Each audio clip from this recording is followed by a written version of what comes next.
Okay, magandang hapon po sa ating lahat. Napagpala po ba tayo ng Panginoon? Amen. Amen. Purihin po ang Panginoon. Ako rin gusto ko rin magpasalamat sa Panginoon. Last Tuesday kasi, habang ginagawa, tinatapos ko yung mensahe para sa araw nito. At si Dustin kasi nung naglilinis na siya, nagsisimula na siyang magtanggal ng tubig, saka magsabon. Nung Monday, parang pinabayaan na namin kasi una, naglilimas kami, tapos ulan na naman, dire-diretsong malakas. Kaya hinayanan namin, sabi namin, bukas na lang natin kunin. Yung bahay kasi namin, yung old structure ng bahay namin, medyo mababa yung flooring. Kaya naiipon doon yung tubig, yung lumalabas sa mga gilid-gilid kapag may baha doon sa sa kalsada, sa labas. Pagkatapos kong gumawa, hindi ko siya tapos. Ibig sabihin, pagkatapos kong gumawa ng araw na yon, daladala ko yung laptop, ililigpit ko sana siya. Pagbaba doon, mula doon sa new structure, doon sa old structure, natulas ako. Ang pinagpapasalamat ko sa Panginoon dahil nakakapit pa ako ron sa may railings ng hagdan po namin, papunta doon sa terrace. Kaya hindi masyadong mabilis yung pagkakalagpak ko. Kaya lang yung laptop, nagkaroon siya ng indent pa, natupi siya ng konti. Pero purihin ng Panginoon dahil yun lang nangyari. At saka isang bagay pa, kasi nung kailan namang problema ako, kasi nung nagkasakit ako, parang initinag ng katawan ko, parang may lumabas na bukol dito sa mukha ko. Ngayon wala siyang butas, namang problema ako, paano palalabasin yung laman sa loob. Nung nadulas ako, kumuskus yun sa may hagdan. Kaya nagkaroon ng butas, lumabas yung laman. Amen. So purihin po ang Panginoon sa bagay na yun. Sinagot mo ito. Answered prayer po ako, nagkaroon ng butas. Amen. So palapakan po natin ang Panginoon. Ayan. Noong nakaraan, pinag-aralan po natin tungkol doon sa Legend of the Fall. Tama po ba? Doon sa pagbagsak ng tao. Pagkatapos nung inaral po natin, ano ba after that? Yung the fall, pagkatapos, anong sumunod doon? May nakakaalala?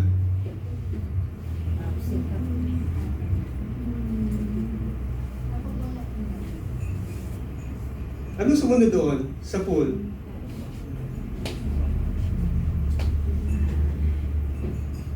So, the first one.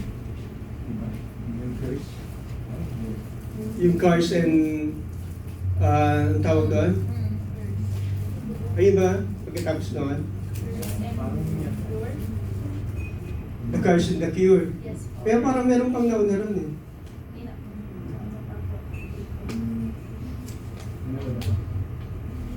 Anyway, after the Cars, sabing ganon, was driven out of Eden. Pinalayas ng Panginoon yung tao doon sa halaman ng Eden. Tama po ba?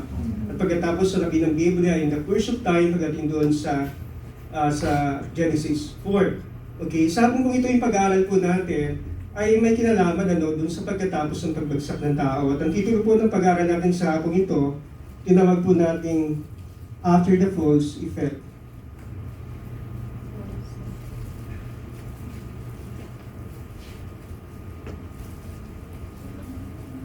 Ayaw.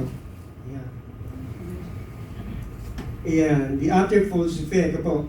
At ang teksto po natin makikita sa Genesis 4:1 to 12. Pero bago po tayo magpatuloy, manalangin po muna tayo. Lord, muli maraming salamat sa iyo sa hapong ito. Pinupuri po namin kayo. Salamat sa pagkakataon na mapag-aralan po namin, Panginoon, ang salita mo. Dalangin po namin, Panginoon, ang karunungan na nanggagaling sa iyo.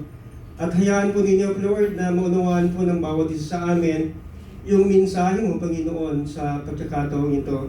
At gayon din, Lord, hayaan din po ninyo na hindi lamang ito mamalagi sa isipan namin, kundi maging bahagi ng buhay ng bawat isa sa amin. Samahan po kami, Panginoon, at purihin ka, O Diyos. Kinikilala namin, wala kami magagawa, maliban na lamang kasama namin kayo. Sa pangalan ni Jesus, ito aming panalangin. Amen po at amen. Palakpakan natin sa galing Panginoon. Okay, after false effect, Genesis 4:1 to 12, basahin po natin.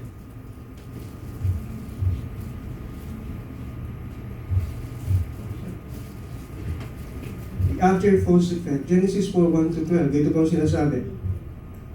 Adam made love to his wife Eve, and she became pregnant and gave birth to Cain. She said, with the help of the Lord, I have brought forth a man. Later she gave birth to his brother Abel. Now Abel kept flocks, and Cain worked the soil. Verse 3. In the course of time, Cain brought some of the fruits of the soil as an offering to the Lord. And Abel also brought an offering, fat portions from some of the firstborn of his flock.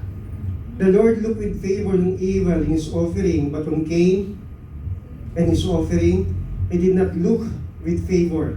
So Cain was very angry, and his face was downcast. Verse 6. Then the Lord said to Cain, why are you angry? Why is your face downcast? If you do what is right, will you not be accepted? But if you do not do what is right, sin is crouching at your door. It desires to have you, but you must rule over it. Verse 8.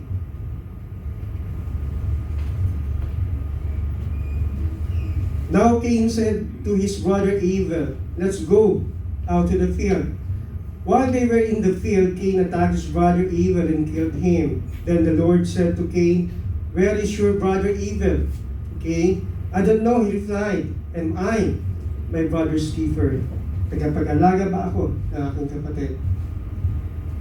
Then the Lord said, what have you done? Listen, your brother's blood cries out to me from the ground. Now you are under your curse and driven from the ground, which opened its mouth to receive your brother's blood from your hand. When you work the ground, it will not longer yield its crops for you. You will be restless wanderer on the earth. Purihin po ang Panginoon sa pagkakabasa ng kanyang salita. Okay. Pagkatapos magkasala ng tao, pinalaya sila doon sa may halamanan ng Eden. Tama po ba? In the course of time, sa mahabang panahon, nagkaroon ng mga anak si Eve at si Adam. At ang anak po niyang panganay is Cain, pagkatapos po naman ang pangalawa, si Abel. Dumating yung pagkakataon na kinakailangan po nila mag-alay, parang handog sa ating Panginoon. Ang ginawa po ni Abel, o ni Cain, ang ginawa ni Abel, tama, si Cain na una, no? Ang ginawa po ni Cain, inalay po niya yung mga bunga, okay, ng kanyang pagkapagal, yung bunga ng kanyang mga pananim, okay? Pero si Abel, ang ginawa po naman ni Abel, ang inaalay po naman niya, ay yung taba ng panganay ng kanyang kawan. Nalugod ang Panginoon dun sa alay ni Abel, pero hindi kay Cain. Dahil po doon, nagkaroon ng galit si Abel at si Cain dun sa kanyang kapatid, kay Abel. Sa araw, niyaya po niya si Abel dun sa may parang o sa may ilang, at pagkatapos nung wala ng tao na nakita sa kanila, ang ginawa po ni Cain, pinatay po niya si Abel. Pero ang pagkakamali niya, bagamat walang tao nung pagkakataong yun, merong isang nakakakita sa kanila, ang Panginoon. Para subukin, si Cain nung pagkakataong yun, tinanong ng Panginoon si Cain kung nasaan si Abel. Tama? Nasaan ang kapatid mo, si Abel? Ang sabi ni Cain, hindi ko alam, tagapag-alaga ba ako ng aking kapatid? Yun po yung sabi po niya. Ang sabi ng Panginoon sa kanya, yung dugo ng kapatid mo ay sumisigaw ng katarungan doon sa lupa na binubuo mo. Okay? Dahil doon ay palalayasin siya at meron siyang sumpa. No? Dati mayroon siyang green thumb, mahusay siya magpalago ng halaman.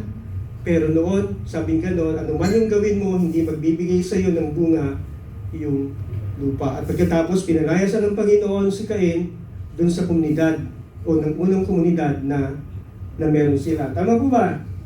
Hello? Amen. Okay. Alam po ba ninyo yung pagkakaiba ng kasalanan doon sa mga kasalanan? Yung sin, singular, doon sa sins, plural. Ano po yung pagkakaiba ng dalawa? Kung tatanungin po kayo sa sarili niyong paliwanag, ano po yung pagkakaiba nito? Yung sin, singular, and sins, plural. Anyone? Ano yung pagkakaiba nila?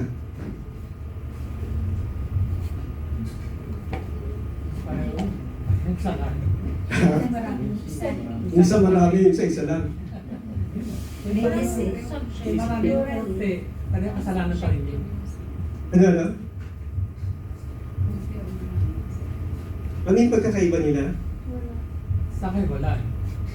Kasi kung kaya't marami, pwede ba rin kasalanan? Pero technically meron po, ano?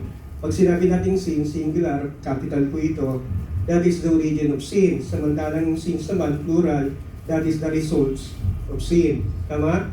Kung mabasahin po natin sa Romans 6:23, sabi nga for the wages of sin, singular.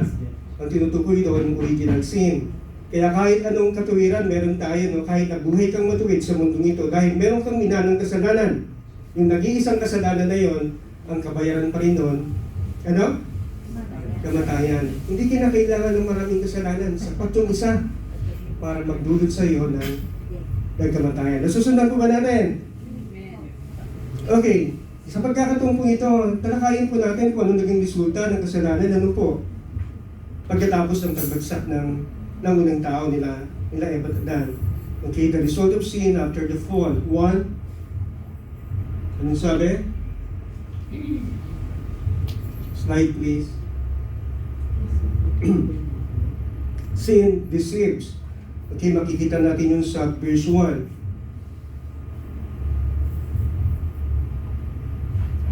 Sa Old Nasby, ano po, sa New American Standard Bible, ang sabing ganon, ganito po mababasa natin, merong page na ganito na mababasa po natin. I have gotten a man, she exclaimed, the Lord. Okay? Paano tatagalogin ito? Nagkaanak ako ng isang lalaki, ang Panginoon. Tama ba? Ganun ang pagkatagalog, ano? Okay?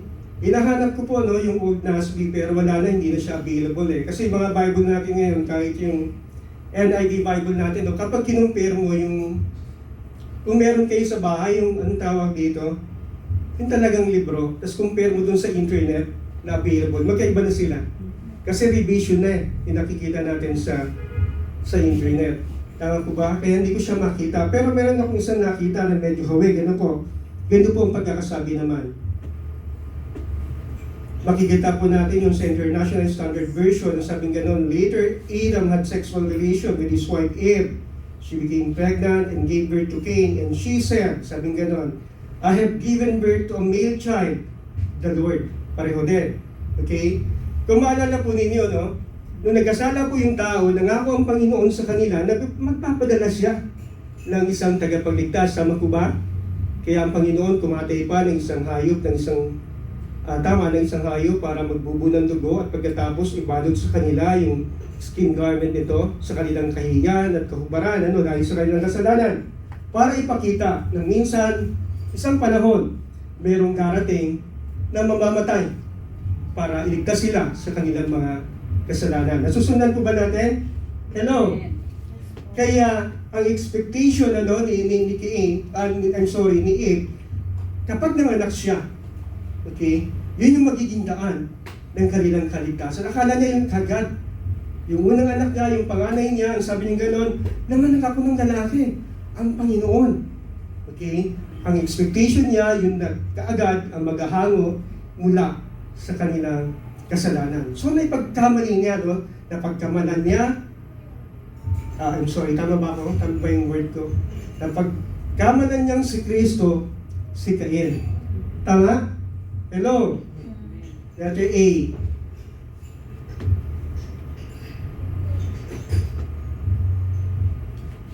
Eve mistook Cain for Christ. Napagkamalan niyang si Kristo, si Cain.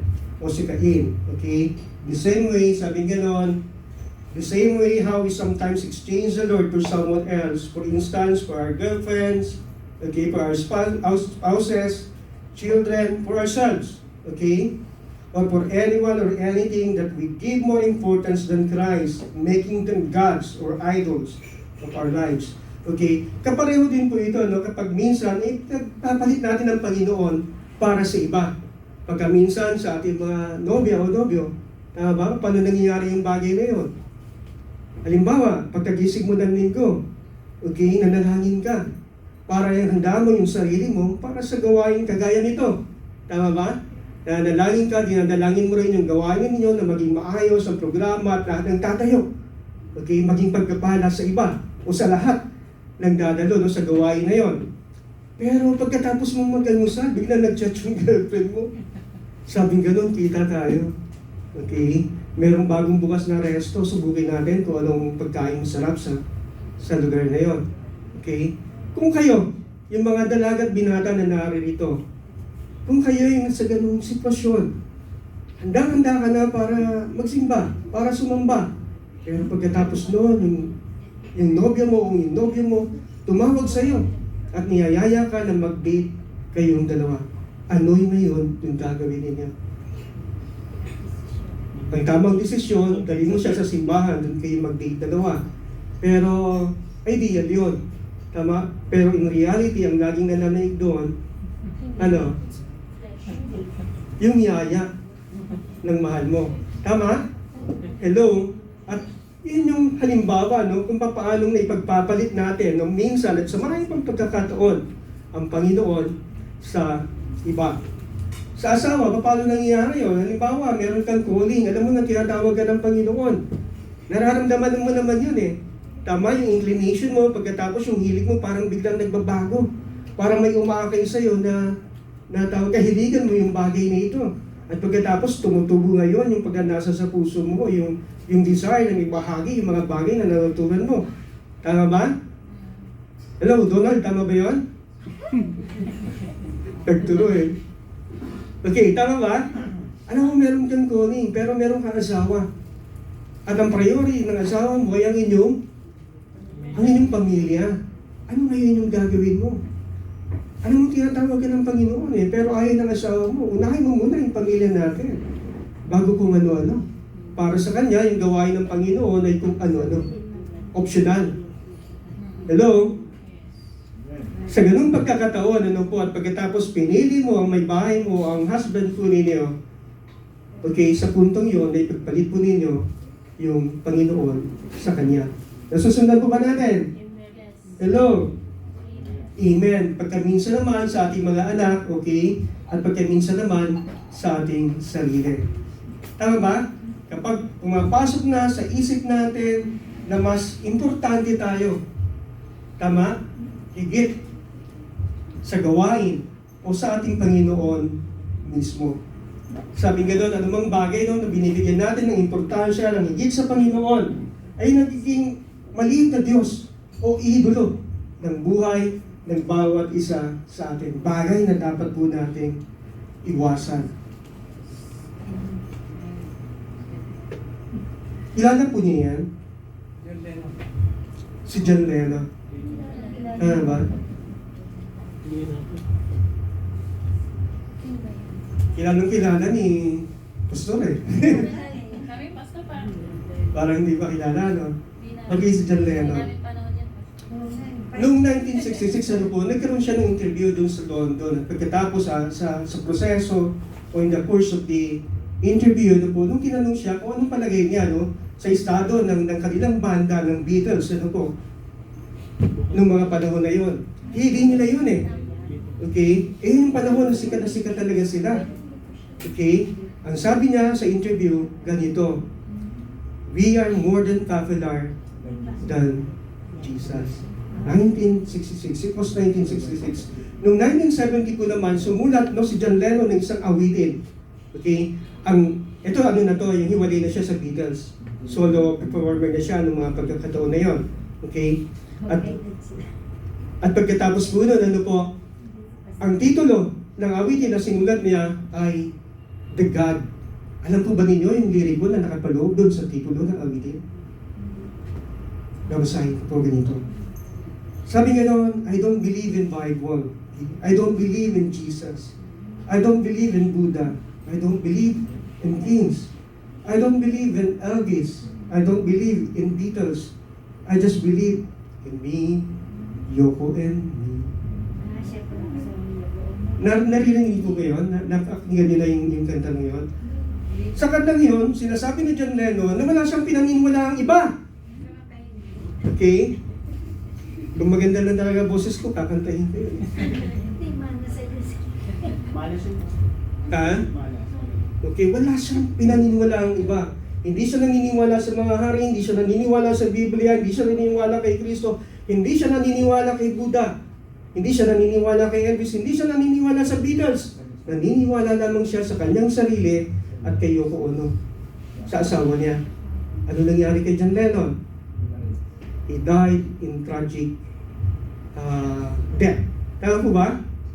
Noong 1980. Okay? Actually, isang pan lamang pumatay sa kanya, no? Nagpapirma pa ng autograph yung pan na to doon sa kanyang bagong labas na album. Pinirmahan pa yun ni John Lennon, no? Kumuha siya ng autograph kay John Lennon. Pagkatapos pumunta na si John Lennon sa studio, inabangan siya. Anong pangalan noon? Ni Mark David Chapman. Inabangan siya nito. Paglabas galing sa studio, habang naglalakad siya patungo dun sa bar, ano po, dun pa lamang sa kalsada, binaril siya ng malapitan ng kanyang pan mismo. 4 na balang tinanggap ni John Lennon. Okay? Tamatay siya, no? Hindi pa siya nakakarating sa ospital. Meron kanta si Kurita noon eh. Hindi ko alam kung familiar kayo. Yung nabaril si John Lennon. Wow, bata pa raw siya. Okay? Nagkaroon kagad tayo ng kanta patungkol sa pangyayari na yon. Pero ang lahat ng bagay na yon, yung tragic death na naranasan ni John Lennon, palagay ninyo ano kayang dahilan nun? Ang dahilan, dahil sa hindi niya paniniwala at pag-reject niya sa ating Panginoon. Tama? Hello? Tayo ba na narito? Meron ba tayong ganung pakiramdam na parang higit tayo sa iba? Okay? At wala tayong ibang pinaniniwalaan. Hindi tayo naniniwala sa Diyos. At naniniwala lamang tayo sa ating sarili mismo. Meron pa sa atin na meron ganung kaisipan? Taas po ang kamay. Baka meron. Taas po yung paa. Okay? Pangalawa, ano yung una? If mistook came for Christ. Pangalawa,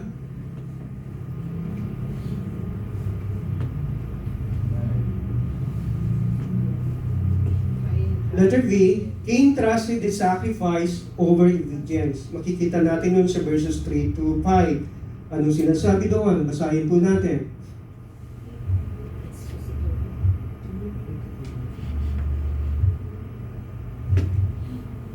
Slide, please. Ang sabi, in the course of time, Cain brought some of the fruits of the soil as an offering to the Lord. And Abel also brought an offering, part portion from some of the firstborn of his flock, no?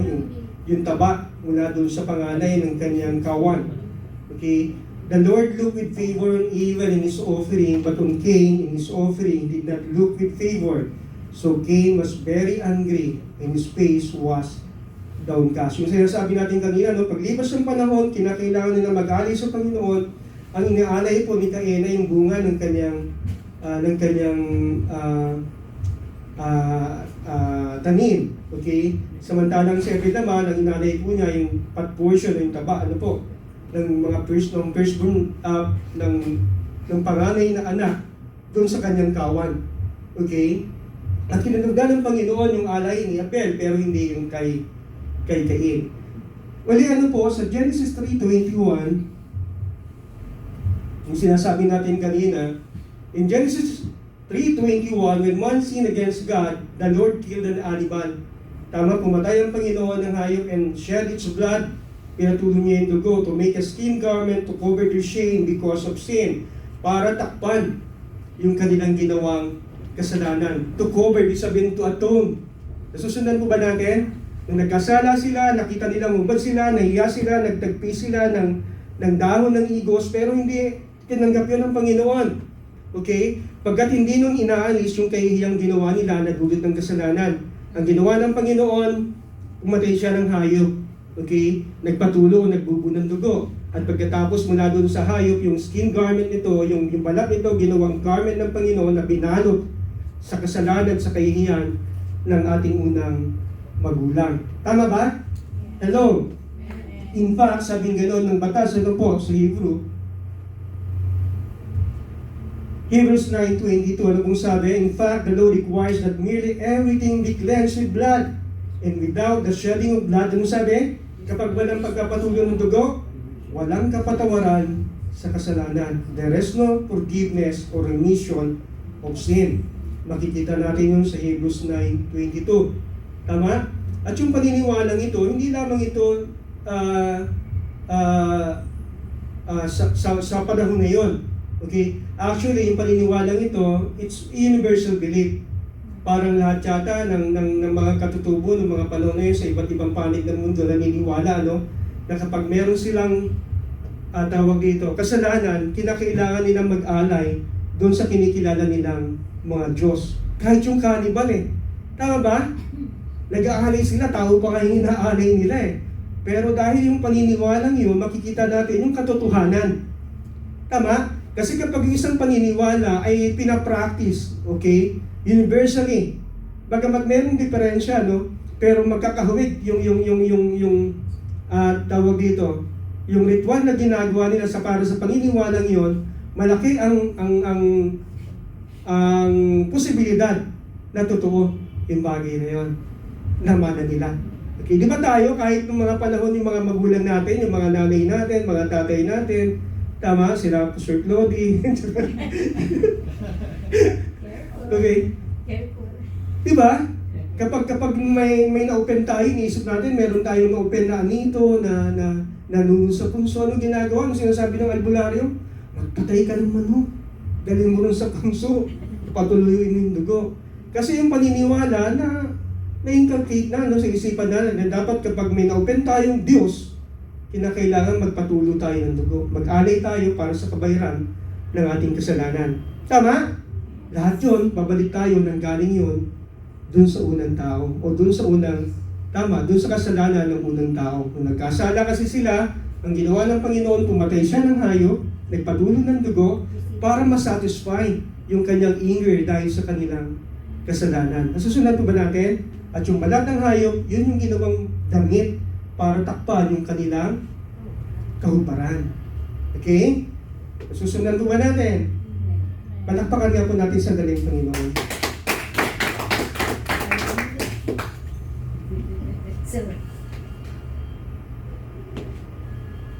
Okay. Sabi nga nun, but Cain was proud of what he had and achieved. With pride, he offered the fruits of his labor or the produce of his land. Pero sadyang, anong tawag dito? Pagmalaki. Okay, si Cain, at pagkatapos pinagmamalaki niya yung kanyang achievement. At sa kanyang pride, ang inoffer po niya ay yung bunga, okay, ng kanyang pagkapagal o yung bunga ng kanyang pilo ng lupa. Tama? Pero hindi dapat nangyari yung bagay na yon. Alam po ba ninyo yung sinasabi natin kaninang in the course of time kung gaano katagal yung panahon na yon? In the course of time, sabing ganon, from available figures na meron po tayo sa succeeding verses, the course of time that we're talking sa bagay nito, sa puntong ito, here seem to refer to a long period of time. Nangangahulugan po ito ng matagal na panahon. Kung maalala po ninyo, pagkatapos patayin ni Cain si Abel, pinalayas ang Panginoon si Cain doon sa komunidad. Yung unang komunidad na ginagalawan nila noon. Anong sabi ni Cain? Teka, pag pinalayas mo ko, alam nilang wala sa akin yung pabor mo. Pag nakita nila ako, papatayin nila ako. At pagkatapos nun, sumunod na talata, sabing ganon, at sumiping si Cain sa kanyang asawa at nanganak ito. Ang tanong natin, saan nanggaling yung ibang tao? Saan nanggaling yung asawa ni Cain? Susundan po ba natin? Di ba pinagkukwentuhan lamang natin, ang usapan lamang natin sa hapong ito ay patungkol kay Cain at kay Abel? Saan nanggaling? Yung ibang tao na kapag nakita siya, papatayin siya. At saan nanggaling yung asawa niya? At nag-aanak pa siya. Hello? Yes. Okay? Malinaw po?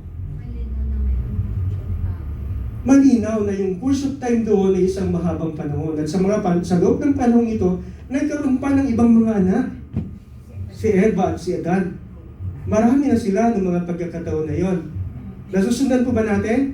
Pero hindi natutunan ni Cain yung halimbawang binigay sa kanila ng Panginoon sa kabila ng mga panahon na yon. Sa Genesis 4:25, ano po sinasabi?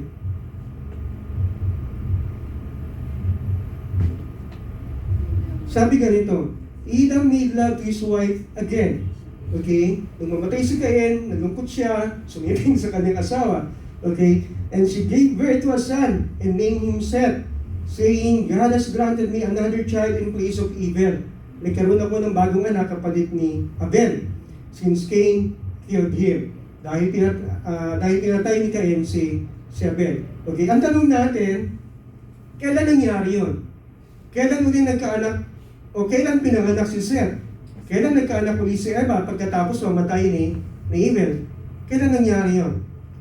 Okay, sa Genesis 5:3, ganito po ang sabi, makabasa natin. Huwag ka magmadali. Ayan na. Okay na, sige na. Sa Genesis 5:3, ganito po sinasabi, when Adam had lived 130 years, he had a son in his own likeness and his own image, and he named him Seth. Okay? Ang ibig sabihin, mula nung unang pagkakataon na nagkasala ang tao at nagbigay ng halimbawa ang Panginoon kung paano nila maiayos ang sarili nila sa harapan ng ating Diyos, okay? Mula nung panahon yun hanggang mamatay si Cain, si Abel sa magitan ni Cain, ay meron nakapaloob na 130 mga taon. Ganun katagal yung course of time na yun. Pero nakapagtataka, sa loob ng mahabang panahon na yun, hindi man lamang natutunan ni Cain yung lesson. Okay, yung halimbawa na binigay sa kanila ng Panginoon. Okay? But in spite that, it seems that Cain never learned from this. Hindi nakuha ni Cain. Okay? Kung paano niyang itatama yung kanyang kasalanan sa harapan ng ating Panginoon sa magitan ng kanyang offering. Okay? So, una, sin deceives. Pangalawa,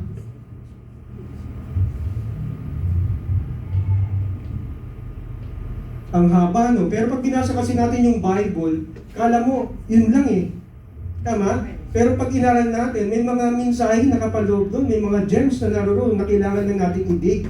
Kailangan mo lang hukayin para makita natin talaga yung totality, no? Ma-picture natin yung kabuuan ng istorya o ng kwento. Maunawaan po natin. Okay, pangalawa, sin divides. Okay? Ang sabi ganun sa verse 8, Cain attacked his brother. Inatake niya yung kanyang kapatid. Ang sabing ganun, slide please.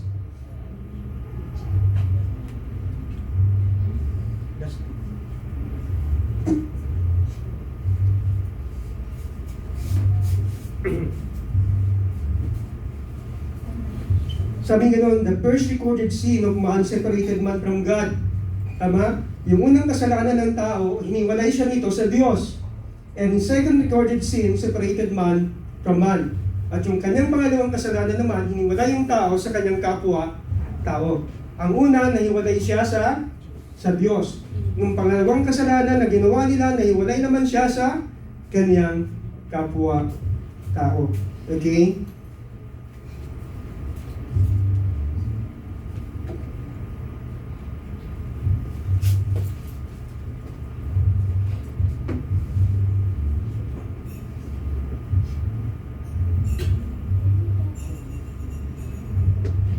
From his first sin, sa kanyang unang kasalanan, man was banished from God from the garden. Nahiwalay siya sa Diyos at nabanish siya, okay, mula dun sa may halamanan ng Eden.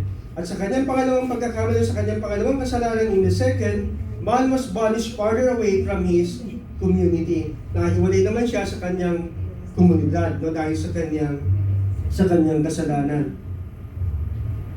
Sa Genesis 4:14, ano pong sinasabi? Sa Genesis 3:23 pala una. Genesis 3:23, sabi gano'n, so the Lord God banished him from the Garden of Eden. Nangyari ito nung nagkasala sila Eva at Adan. Okay? Nung nagkasala naman si Cain, doon sa chapter 4, sabi gano'n, ganito. Slide, please. Sabi, today you are driving me from the land, and I will be hidden from your presence. I will be released, or I will be restless wanderer on the earth, and whoever finds me will kill me. Yung pangalawang pagkakataon na kagawa ng kasalanan ng tao, nahiwalay naman siya sa kanyang kapwa-tao. Why? Bakit nagkakaroon ng division o nadi-divide sila, nahati sila? For wherever the sin reigns, ano po, the place rules by the strike. Kung saan merong kasalanan, yung lugar na yon, pinagharian talaga yon ng pagkakabahagi o ng strike. It is true in the family, in the community, and so to the government and politics. Tama?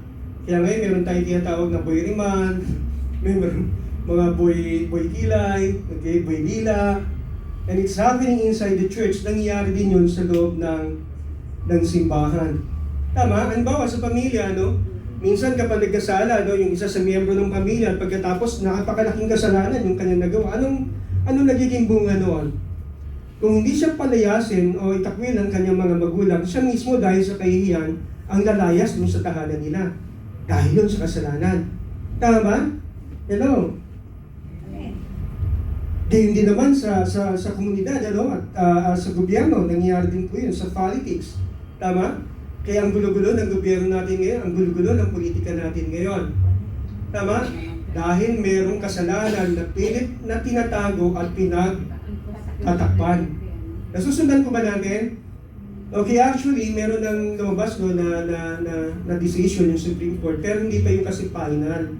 Okay, pwede pa rin sila gumawa ng motion for reconsideration sa decision ng SC, ng Supreme Court. At saka maraming tanong kasi doon sa naging decision ng Supreme Court. No? Parang merong mga bagay doon na parang sumobra. Okay, yung Supreme Court sa ginawa po nila. Kasi equal body sila ng House eh. Okay, parang sumobra yung pangingialam. Okay. Alam po niyo, bawa sa pamilya namin, naalala ko nung bata kasi ako, actually, naman to, open book naman dito eh. Dependent ako noon eh. At dumating yung mga pagkakataon na pinakukulong talaga ako ng nanay ko. Minsan, isang linggo, 2 linggo ko sa attachment na malapit sa amin. Pagka minsan naman, pinakulong ako sa beer ng nanay ko. Ang ginawa ko, tumakas ako dun sa beer. Binasak namin yung bintana, yung rest dun sa second floor ng beer. Nagtugtong kami ng mga, kala mo movie, no? Bumaba kami sa kumot eh. Grabe. Okay? Pero lahat yun dahil sa kasalanan. Nahihiwalay ka sa iyong sambahayan, nahihiwalay ka sa komunidad, nagkakaroon ng kaguluhan maging sa pamahalaan, ang dahilan, kasalanan. Okay, tama ba? Sabi nga natin, truly sin divides. Tunay na ang kasalanan ay hinahati tayo. Okay, dinidivide po tayo. Tama? Sa simbahan pala, nangyayari din ba yun? Nangyayari din, ano? Kapag mayroong kasalanan sa simbahan, okay, nagkakaroon talaga, hindi maiwasan na magkakaroon ng division. Lalo na yung kapag kasalanan yun ay inalagaan pagkatapos pinagtatakpan.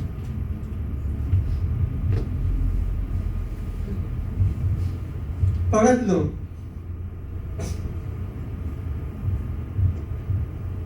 sin destroys. Makikita natin yun sa verse 8, letter B. Tingnan po natin. Ayan. Anong sabi roon? Cain attacked his brother and killed him. Okay? Niyaya niya si Abel doon sa ilang. Pagkatapos nung sa ilang sila, inatake niya si Abel. Pagkatapos pinatay siya ni Cain. Ano yung sabihin ng killed?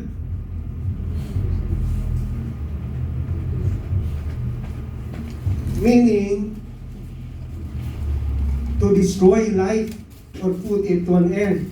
Para sirain, wasakin ang buhay at wakasan ito. Okay? So Genesis 6:5-7, ganito pong sinasabi, makikita po natin. Then the Lord saw that the wickedness, okay, ang kasamaan ng tao was great in the earth. And the Lord was sorry that He had made man in the earth. So the Lord said, I will destroy man whom I have created from the face of the earth. Nangyari po ito ng panahon ni Noah. Nakita ng Diyos sa sobrang ng sama ng tao. Okay, umaabot na yung kasamaan nila doon sa kanyang trono, no?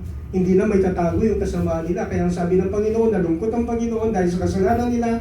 Ang pangako ng Panginoon, gugunawin niya yung mundo.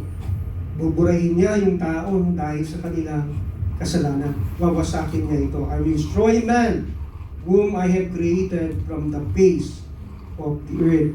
So Genesis 18:20, ano pong sinasabi? Sabi naman ganito, then the Lord said, the outcry against Sodom and Gomorrah is so great and their sin is so grievous. Sa 19:13, ganito pong sabi. Bahagi pa rin ng kwento. Okay? We are going to destroy this place. The outcry of the Lord against each people is so great that He has sent us to destroy it. Ito yung pinadala na yung mga anghel. Tama? Para gunawin yung Sodom at yung Gomorrah. Anong kasalanan nila? Saan sila guilty? Sa sexual immorality, particularly sa homosexuality. Tama? Hindi naman masama maging homosexual ka. Tama? Ang masama, nagiging masama yon kapag pinapractice mo. Okay? Kasi ano yun parang may imbalance yata, may chemical imbalance yata yun kapag gano'n Homosexuality is already a sin. Being homosexual is already a sin. No, hindi. How much more? Kasi if you practice it, hindi kasi. Kapag pinractice mo, tsaka lamang pumapasok ang kasalanan. Pero kung pinanganak kang ganun, kung meron kang pakiramdam na ganun, pero hindi mo ipinapractice ito, hindi nag-aari yung kasalanan sa'yo. Hindi pwedeng isisi sa'yo yung bagay na hindi mo rin gusto. Tama? Pinanganak kang ganun Bunga yun ng kasalanan. Tama? Yung sinasabi natin kanina, result yun ng sin. Dahil nagkasala, marahil yung kanyang mga magulang o yung kanilang mga ninuno, dumalo yun sa... Actually, nakikita ko ito kapag yung, halimbawa ako, nagkaroon ka ng... pumatol ka sa bakla. Okay? One time, pumatol ka halimbawa sa bakla, ang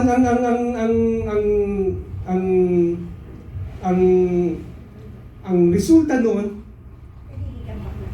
hindi, nagkakaroon ng possibility na magkaroon ka rin ng anak na merong, kasi ano yun parang may curse yun May transference of spirit kasi. Mm. From being homosexual to that guy who... Tama nga. So ang problema, wala doon sa bakla. Ang problema doon sa magulang niya. Tama, wala siyang kasalanan doon. Magkakaroon lamang siya ng kasalanan kapag yung tawag dito, kapag pre-practice niya yung homosexuality. Hindi mo kasalanan. Sorry. Hindi, okay lang. Pero ang punto natin dito, hindi natin kasalanan. Halimbawa, merong anong tawag dito? Anong LGBT, LGBT, Halimbawa, meron tayo ditong miyembro, hindi nila kasalanan yun Magkakasala lamang sila kapag yung pre-practice nila, yung ideology ng LGBT. Alin? Pag pinractice na nila yung ideology ng LGBT, yung... Doon pa lang pumapasok yung kasalanan. Pag pinakita. Tama? Halimbawa, meron tayong LGBT miyembro, meron tayong tomboy o baklang miyembro, pagkatapos nakakilala sila sa Panginoon. Pero bakla pa rin yun Meron nga akong kilalang pastor, hanggang kung may kembot pa rin Tama? Pero kapag hindi mo pinapractice yun, magkakasala ka ba? Hindi, natural yun Pinanganak ng ganun, hindi mo kasalanan yun. Yun ang bunga ng kasalanan. Nasusundan po ba natin? Bunga yun ng kasalanan. Parang ganito yun Yung ibon, hindi mo siya pwedeng pagbawalan lumipad sa ulo. Pero pwede mo siyang pigiling maggumawa ng pugad sa buhok mo. Tama? Sabi yun ni Martin Luther, kung di ako nagkakamali. Okay? Ang ibig sabihin, parang temptation din, Kapag temptation, walang kasalanan yun. Nagkakaroon lamang, pumapasok lamang yung kasalanan if you yield to the temptation. Ngayon din yun, kahit sabihin bakla ka, nararamdaman mong bakla ka, pero sinusunod mo yung kalooban ng Panginoon sa buhay mo, paano kung magkakasala doon? Magiging unfair ang Panginoon. Tama? Nasusundan ko ba natin? Wala tayong kasalanan sa bagay na yun. Magiging kasalanan lamang yun. Halimbawa sa temptation itself is not a sin. Sin is when you yield to that temptation. Parang ganun din yun. Yung prinsipyo na kukunin po natin. Yung principle. Okay? So, moving on. Saan na ba ako? We are going to destroy this place, the outcry to the Lord against it. Tinanggal na. Nainip. Saan na yun?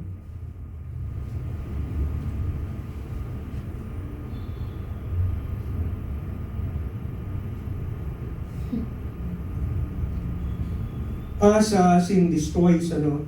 So Genesis 18:20, sabi gano'n, gugulawin ng Panginoon ang Sodom at Gomorrah. Dahil pumunta yung mga anghel, na pinatunayan nila yung kasalanan nila. Gusto nilang rapin yung dalawang anghel kaysa makisipin doon sa anak ni Lot. Tama ba? Sabi ni Lot, wag itong mga bisita ko, ito na mga anak ko, mga birhen sila. Ayaw nila ng birhen. Ang gusto nila yung lalaki, yung dalawang anghel. So pinatunayan nila yung kasalanan nila sa bagay na yon. At ang nangyari, sabi ni Lot, at sabi ng anghel kay Lot, kunin mo yung mga anak mo pagkatapos yung mga related sa kanila. Pero yung mga manugang niya ayaw maniwala. Kaya nangyari, naligtas lang yung pamilya niya. Si Lot, yung dalawa niyang anak na babae, yung kanyang asawa, na namatay pa yung asawa. Tama? Dahil ang bilin sa kanila, huwag silang lilingon. Okay? Ay naisip ng babae, teka muna, meron akong beauty shop doon. Paano na yung mga... Okay? Lumingon siya at naging haliging asin. So,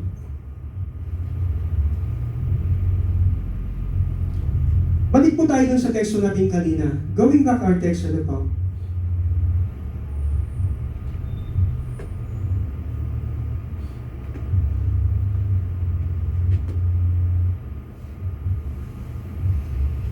Going back our text, ano po, in Genesis 4:8, we see that the first man ever to be born on this planet grew up to be a murderer. And the first man ever to die in this planet was being murdered or has been murdered by his own brother. Truly, sin destroys relationship, family, and life ultimately.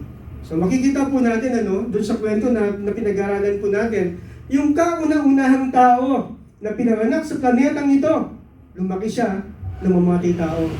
At yung kauna-unahang tao naman na namatay sa mundong ito, pinatay siya ng kanyang sariling kapatid. Ganon kasama. Okay? Yung isipan ng tao. Hindi lamang sa panahon natin ngayon, kundi maging sa panahon nila doon. Susundan po ba natin? It's like the tip, yung bagay nito, yung kasalanan ito, yung kasamaan ito. Slide please.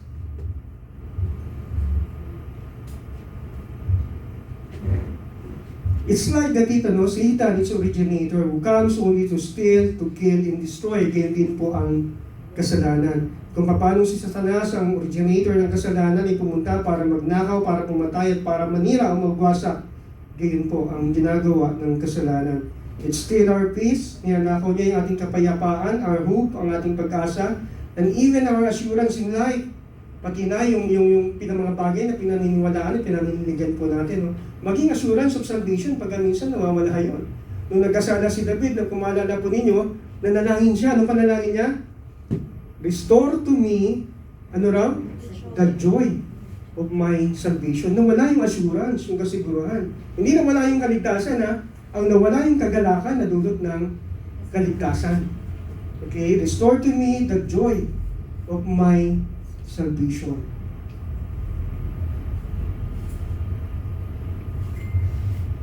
Okay? It steals our faith, our hope, and even our assurance in life, destroys nations from communities and households, and it destroys churches.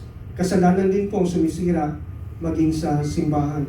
And if we're not keep ourselves away from it, at kung hindi po tayo lalayo sa kasalanan and if we're not carefully following the words and the will of the Lord, sin will destroy our lives and kills us, in the end. Sisirain po nito yung ating buhay at pagkatapos papatayin po tayo nito sa huli. Ang sabing gano'n sa Santiago, ano pong sabi?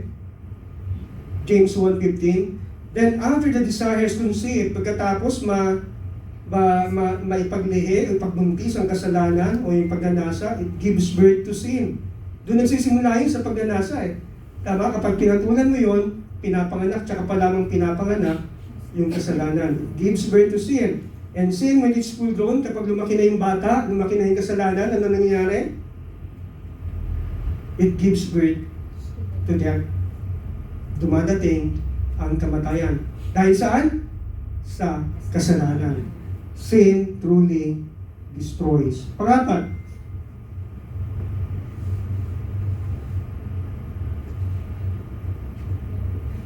sabing ganoon, sin denies. Makikita natin yun sa verse 9. Ano sabi doon? Then the Lord said to Cain, Then the Lord said to Cain, tama, "Where is your brother Abel?" "I don't know," he replied. "Am I my brother's keeper? Tagapagbalaga ba ako ng aking kapatid?" Kayo po tinanong bagay na yun. Ano po sasagot ninyo? Pareho din po ba ng kay Cain? Tagapag-alaga ba ako ng aking kapatid? Parang sa termino po natin, sa ating mga Pilipino, tanungan ba ako nung nawawalang kalabaw? Alam na alam ni Pastor, no? Kayo talaga na, no? Ba't ko alam? Okay. So, sin denies, ano ibig sabihin nun? Pinapatwa. Yan, ang tagal mabasag eh. Sabi, denying sins refers to the act of refusing to acknowledge one's wrongdoing. Ang pagtatwa daw sa kasalanan ay tumutukoy sa pagtanggi o sa pagkilala ng kanyang masamang gawain, no? Ng isa sa kanyang masamang gawain. And this denial can manifest in various ways. Nahayag ito sa maraming kaparaanan, including minimizing the severity of the action. Pinapalit niya, no, yung gravity, no, yung lala ng kanyang ginawa. Denial can manifest in various ways, including minimizing the severity of the action, justifying them with excuses, yung nagdadahilan ka, justify mo yung ginawa mong kasalanan, or completely ignoring those sinful acts altogether. Kaya naman, talagang hindi mo na siya pinapansin. Yung parang wala lang.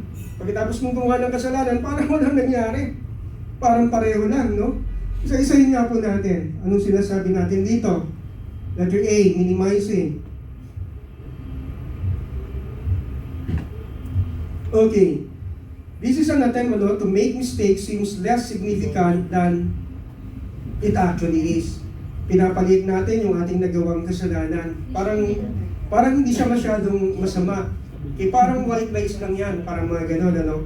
It involves downplaying the impact or seriousness of mistake to reduce personal responsibility or consequence. Okay? Kabilang dito yung pag-downplay ng bigat ng pagkakamali para mabawasan yung ating responsibilidad sa kasalanan ng ating nagawa doon sa konsekwensya nito. Tama ba? Kilala niyo ba yan? Tama. Kilala ninyo, no? Si Donald Trump. Ano po yung ginawa niya? Napag-uusapan lang po naman, ano? Okay. Actually, sabi nila, dapat yung simbahan hindi nakikialam sa politics, no? Tama ba? Pero kasi pagka minsan, hindi lamang usaping politika, minsan mayroong mga moral issue na nakapaloob. At doon tayo nakikialam. Doon pumapasok yung simbahan. Tama ba? Hindi tayo pumapasok dahil sa mga dahilang politika. Pumapasok tayo doon sa mga usaping moral. Kung saan ba tayo nakatayo, dapat lagi tayo doon sa katotohanan. Okay? Halimbawa, si Trump, anong ginawa niya? Yung naalala po ninyo, nag-drop siya ng, anong tawag doon? Bunker buster. Okay? Doon sa 3 nuclear sites ng Iran without authorization from the Congress. Hindi ito pinag-usapan sa Kongreso. Basta lamang siya nagpahulog ng bomba doon sa 3 sites ng Iran. Tama? Pero parang ma-downplay yung pagkakamaling ito, no?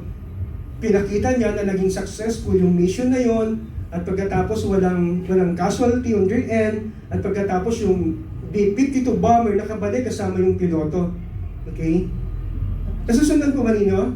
Parang gina-justify niya yung kanyang ginawa. Pinapalit niya yung pagkakamali na kanyang nagawa o para hindi mapansin yung bagay na yun. No? Pinapakita niya yung successful outcome. Tama? Pero kaya lang, incorrect po yung execution. Merong pagkakamali kung paano nila yung ginawa. Dapat kasi ang nagdidesisyon para pumasok ang isang nasyon sa isang digmaan yung Kongreso. Hindi ito pwedeng desisyonan lamang ng presidente ng isang nasyon. So na-bypass yun ni Trump. Pero minimize niya yung bagay na yun. Pangalawa, yung justifying.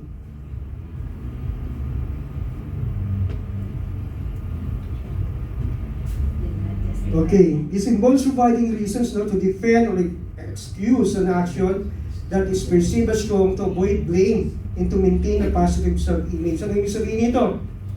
Kabilang dito yung pagpaprovide o ang pagbibigay ng dahilan, no, pagtatanggol o pag-excuse dun sa kanyang ginawa. Okay, na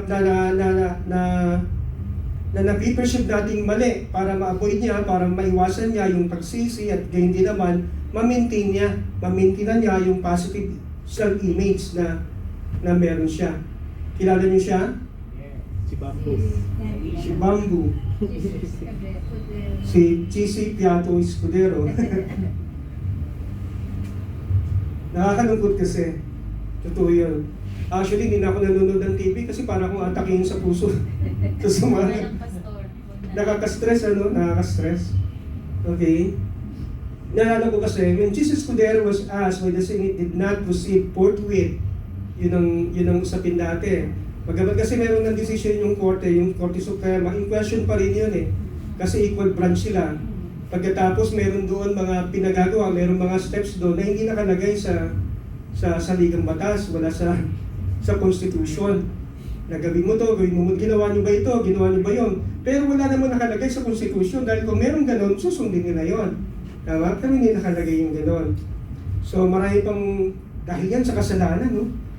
Na hanggang ngayon pa rin pilit na pinagtatakpan, pilit na pinagtatanggol at pilit na pinagtatakpan. Kung ako po tatanungin niyo personally, ayoko magkaroon talaga ng leader na parang nagtayo ng sindikato doon sa pamahalaan, tama ba? Parang hinayaan mong mag-rule yung sindikato sa gobyerno. Sorry, pero yun po talaga yung nakikita ko sa mga nangyayari. Okay? When Jesus Escudero was asked why the Senate did not proceed forthwith to impeachment trial after receiving the articles of impeachment, he argued that the House of Representatives did the same. Kasi kayo hindi naman yung ginawa nila eh. Okay? Gina-justify niya. Nung bago nila ginawa yung impeachment complaint na yan, ay pinatulog muna na bago nila pinasa sa Senado, pinatulog muna nila na matagal dun sa lower house. Tama ba? Yun yung sa Congress. Hindi, yung Congress kasi offer in lower house eh.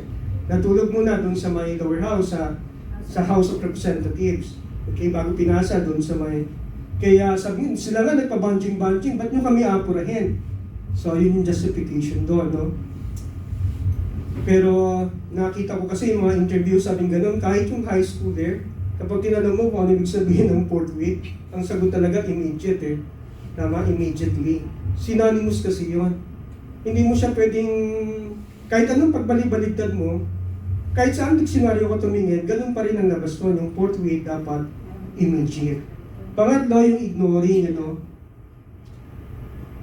Baka, kasi nung nagawa ko po ito, wala pang resulta, wala pang desisyon yung Korte Suprema. Narinig ko lamang siya dun sa kahapon lang. At tawag dito, kulang na ako sa panahon para baguhin ko ulit, babaguhin ko ulit yung ano na. Ayan, pati yung ano mo, babaguhin mo ulit, lahat ano. So tinuloy ko na rin. Napag-uusapan lang naman. Napag-uusapan lang naman, okay? Kung ano yung mga posisyon nila bago nagkaroon ng desisyon yung Korte Suprema. Okay? Kaya ngayon, meron na tayong tinatawag na Boy Dila, Boy Kilay, may Boy Riman. Ang daming boy naglabas dahil sa kasalanan. Naging katawa-tawa, no? Yung judgment, yung justice system natin, pati tayong Pilipino, no? Mga Pilipino mismo. Okay. Ayan. Ignoring avoid personal accountability of their wrong action. People choose to ignore their mistakes para maiwasan nila yung accountability sa kanilang maling ginawa. Iniiwasan pinipili ng tao na wag na lang pansinin, baliwalain yung kanilang mga pagkakamali as if those were non-existent. Para bang hindi siya nag-exist and those things were never happen, na parang hindi siya nangyari. Okay? Nalala niyo yung commercial dati? Yung sa TV, yung sa sabon? Ako ang iyong konsensya. Ano ba yung type ba yun? Safeguard. Safeguard. Tama, ako ang iyong konsensya. Ang problema rito, hindi pinansin yun. Pagkatapos ginamit yung safeguard para nabahan yung kanyang konsensya. Para mawala. Okay? Ang danger po dito kasi, nagkakaroon ng kalyo, no? Nagiging kalos po yun. Kapag ganun po yung ginagawa natin, no? Si Sara Duterte, halimbawa, during the quantum hearing, Sara Duterte was frequently summoned to answer grabbing corruption that is happening inside her office. no, yung merong threat sa kanya. Pero hindi siya dumadalo, no?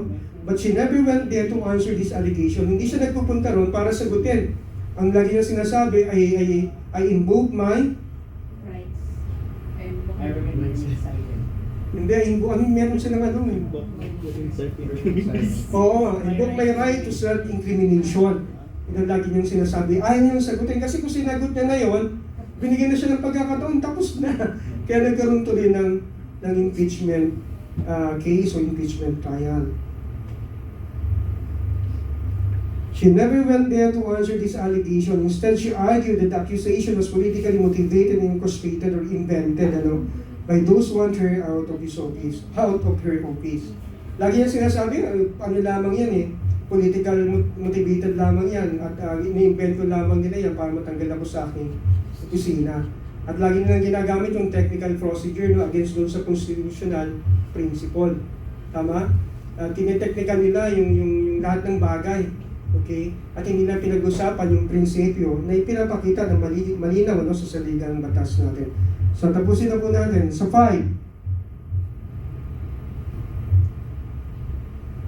Okay? Sin dumps. Ano-ano po yun? Tatapos na po tayo. Sin deceives, pagkatapos sin divides, sin destroys, sin denies. Tama ba? And now naman, 5, sin dumps, what brings curses. Makikita natin sa verses 10 to 12. Sabi ganon, the Lord said, what have you done? Listen, your brother's blood cries out to me from the ground.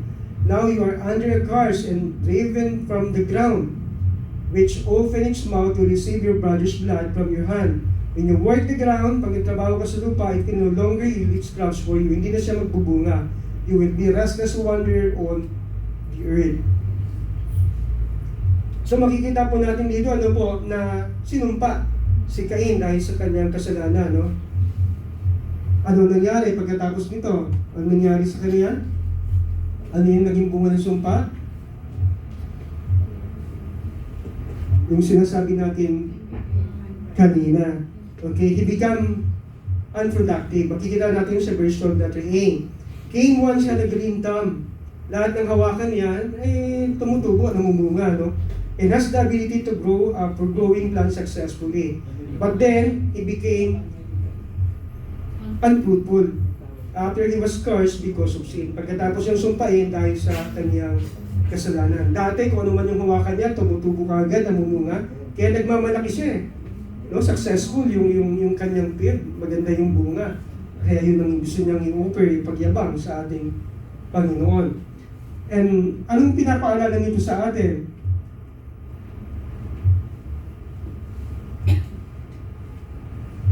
Slide, please.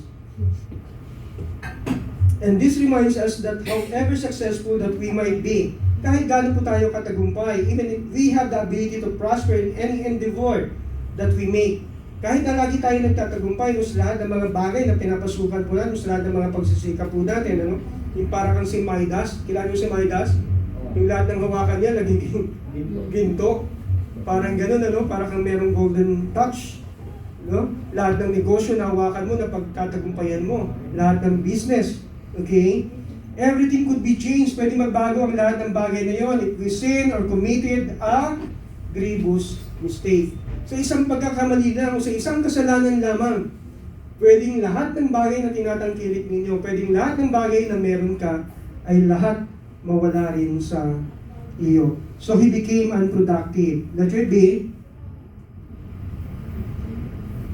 he turned to be a restless wanderer. Okay? Anong ibig sabihin nun sa termino po natin? In our term, restless wanderer typically describes someone who is constantly moving or searching. Inilalarawan ito, yung isang tao na patuloy na lumalaboy, na gumagala at naghahanap, often without a clear sense of purpose or belonging, kahit pa lang wala naman siyang layunin talaga. Okay? At wala siyang kinabibilangan. Yung parang walang komunidad na kinabibilangan siya. Basta lakad lamang siya ng lakad. Okay? Yun yung restless wanderer. It can refer to a physical wandering. Pwede, physically, nag-wander po tayo, naglalagalag po tayo. O or a deeper spiritual, eto mas mabigat, no? A deeper spiritual and emotional state of unease. Yung mas malalim na spiritual at emosyonal na estado ng pagkabahala, unease. Ano yung unease? Yung hindi ka mapakali, hindi ka mapalagay. Yung parang wala kang katahimikan. So, lagi kang balisa. Okay? So, yun yung bagay na dinudulot ng kasalanan. Meron ba sa atin ganito? Yung parang hindi natin alam kung ano yung pinatutunguhan natin, yung direksyon natin. Yung parang hindi natin alam kung saan tayo nabibilang. Yung parang sa lahat ng komunidad na pinupuntahan natin, parang you're out of that part. Parang hindi ako kabilang sa bagay nito, sa lugar na ito. Okay? Sana wala po sa ating gano'n. At sana wala pong sa atin, nakagaya ni Cain. In conclusion, yay!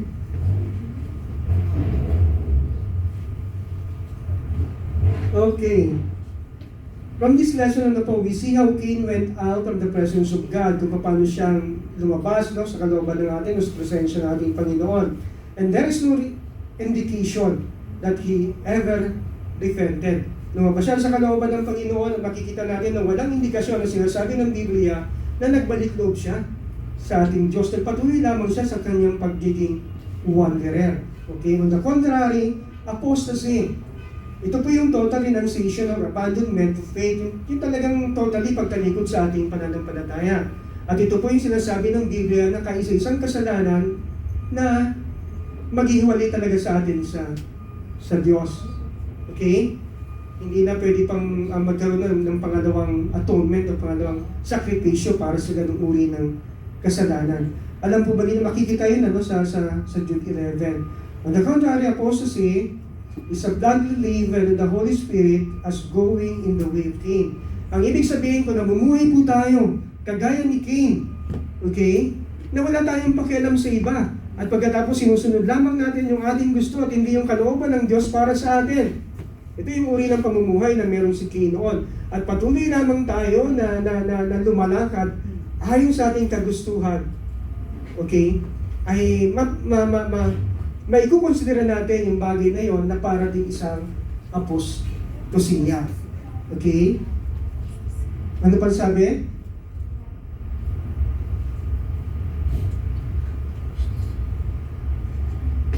Moreover, here we also found that the blood of evil cried out of the Lord to avenge his death or to punish his murderer. Makikita po natin, narinig ng Panginoon yung iyak, yung sigaw. No? Nung pinatay ni Cain si Abel, yung dugo ni Abel pumatak sa lupa, pagkatapos mula doon sa lupa, sumisigaw yung dugo ni Abel ng pag-iiganti.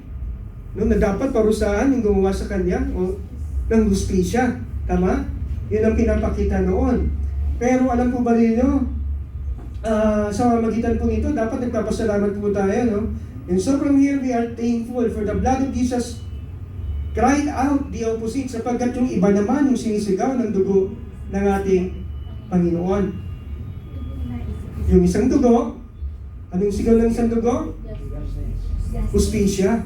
Kailangan pagbayaran ng kamatayan yung gumawa sa kanya ng kamatayan. No? Death for death. Tama? Sumisigaw yun ng hustisya. Pero kakaiba naman yung sigaw ng dugo ng ating Panginoon. Nung pumatak ang dugo ng Panginoon sa lupa, sumisigaw din yun. Sumisigaw yun ng kapatawaran dun sa mga taong gumawa sa kanya ng kasalanan yun. Nasusunod po ba natin? Moreover, we also found that the blood of evil cried out to the Lord to avenge his death or to punish his murderer. And so from here, we are thankful for the blood of Jesus Christ. For it cried out, the opposite. For his blood cried out forgiveness instead of revenge of the sins that we committed against him. Sa halip na magiganti ang Panginoon dahil ginawa natin siya ng kasalanan, ang sinisigaw ng kanyang dugo para sa atin ay kapatawaran. Para mawala naman yung anto. Okay? Instead of revenge for the sins that we committed against him, to undo the curse of or the after false effect. Okay? Nagpatulo ng dugo yung ating Panginoon para i-undo, para mawala yung sumpa, yung epekto ng pagbagsak. Amen po ba? Naintindihan po ba natin? Amen. Amen. Palakpakan po natin ang Panginoon. Magandang hapon po sa atin.